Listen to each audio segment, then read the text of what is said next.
A África não precisa de um salvador branco, não precisa de pena. Precisa que o mundo pare de tratar o continente como uma mercadoria. Porque foi assim que ele foi tratado por séculos e a exploração nunca acabou. Trocou de roupa e a África é a dona do ouro, do lítio, do cobalto, de minerais. Todo celular usa e o mundo compra barato. Vendem caro, enquanto muitos moradores não veem um centavo. O problema não é a falta de recurso, é o roubo disfarçado de comércio. Investimento real, não caridade de foto. Infraestrutura, tecnologia, educação, saúde. Esses são os pilares quando um país tem autonomia econômica. Para de ser manipulado e a África tem talento de sobra. O que falta é parar de ser manipulado pelo sistema global. O mundo mostra criança magra, guerra, doenças. Se a África fosse só isso, só que isso é uma narrativa controlada. Metrópole tem tecnologia, tem gênio, tem cultura, tem energia, tem força, mas isso não interessa. Não interessa para quem lucra mantendo a imagem de miséria. Parar de repetir estereótipo e começar a estudar o continente de verdade. Apoiar cada país, cada cultura. Apoiar empresas africanas, criadores africanos, arte africana, economia africana. Divulgar a verdade, não a caricatura. O primeiro passo para poder mudar algo é parar de cair nas mentiras globais. Se a gente quer um mundo justo, precisamos parar de olhar para a África com um olhar de pena. Precisamos olhar com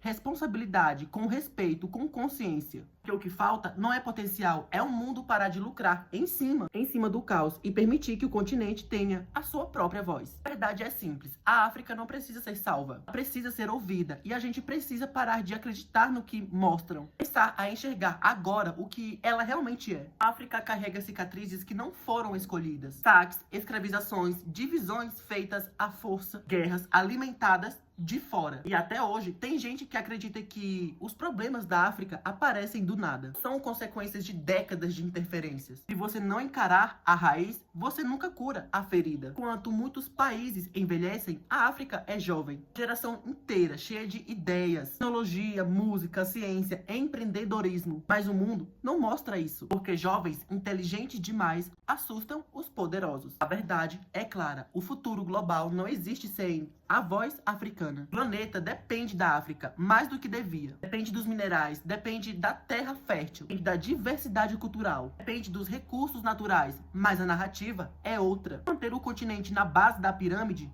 é quem segura o mundo é quem menos recebe créditos. Chega de olhar a África como objeto de documentário, o problema como tragédia. O respeito começa quando a gente começa a tratar o continente como ele realmente é. Colosso cultural, econômico e histórico. A mudança começa no jeito que a gente fala, ensina, aprende e consome. A real transformação começa quando todo mundo para de ter a mesma visão rasa. A África não é fraca e nunca foi. Ela foi enfraquecida e existe uma diferença enorme entre esses dois. Porque quando um povo ferido se levanta, eles não levantam devagar. Ele começa rugindo e o mundo está começando a perceber esse rugindo crescendo. E a gente passa a vida toda ouvindo que a África precisa do mundo. Mas a realidade é que poucos aceitam, que é o oposto. O mundo que precisa da África. E a verdade, claro, é essa. O continente que tentaram destruir é, na verdade, o centro de tudo. A riqueza do futuro, da cultura, do poder. Quando o mundo finalmente entender isso, a história não vai ser a mesma. E a África nunca foi o problema. Sempre foi a chave. E é isso, galera. Eu vou ficando por aqui. Eu espero que você tenha gostado do vídeo. Se curtiu o vídeo, não esquece de deixar o like, comentar se você tem algum relato parecido. E se curtiu o vídeo, não esquece de se inscrever no canal, ativar os sininhos para poder não perder nenhum relato insano.